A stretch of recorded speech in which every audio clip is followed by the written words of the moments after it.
Raka lahir di sebuah gubuk reyot di pinggir kampung. Bapaknya buruh serabutan, ibunya jual gorengan keliling. Setiap pagi, Raka bantu ibunya menggoreng. Tangan kecilnya sering kena cipratan minyak. Di sekolah, teman-temannya mengejek karena seragamnya lusuh. Suatu hari saat hujan deras, Raka tetap berangkat sekolah tanpa payung. Sepanjang terbelah, bajunya basah kuyup. Saat masuk kelas, tawa mengejek langsung pecah.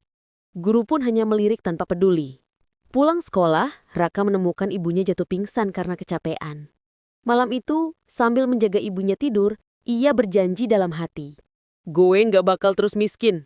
Gue bakal buktiin. Memasuki SMP, Raka mulai bantu di warung kecil tempat tetangganya jual pulsa.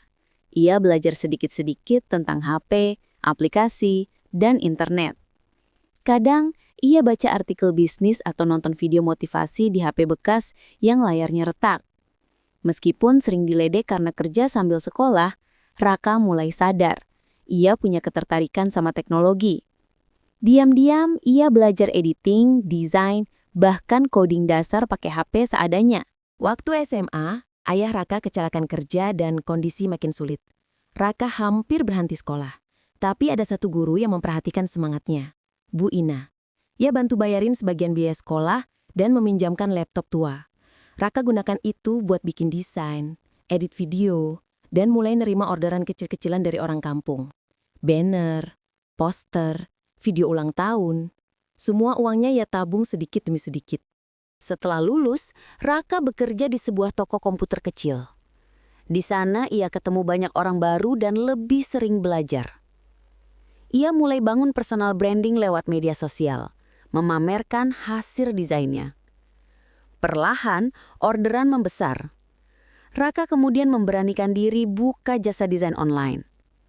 Dalam setahun, ia dapat klien luar negeri pertama.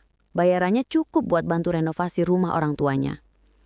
Raka semakin yakin, masa depan bisa berubah kalau ia tetap jalan, meski pelan, meski sakit. Ketika orderan makin ramai, Raka mulai merasa hidupnya pelan-pelan berubah. Tapi masalah datang. Waktu laptop tua pemberian Bu Ina rusak total. Semua proyek klien terhenti dan beberapa orang bahkan minta refund. Raka stres seminggu penuh, hampir menyerah karena uang tabungannya belum cukup buat beli laptop baru.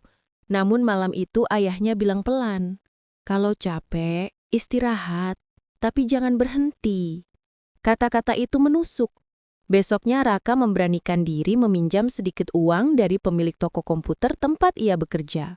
Dengan modal itu, ia beli laptop second yang jauh lebih layak. Raka kembali kerja siang malam, membayar hutang sambil membangun reputasinya dari nol lagi. Perjuangannya akhirnya membuahkan hasil. Suatu hari, salah satu desainnya viral di media sosial. Banyak orang yang share dan bilang desainnya keren, simple, profesional. Dari situ, Raka banjir pesanan. Bahkan ada perusahaan kecil luar negeri yang tertarik dan mengajak kerjasama. Bayaran pertama dari proyek itu cukup besar.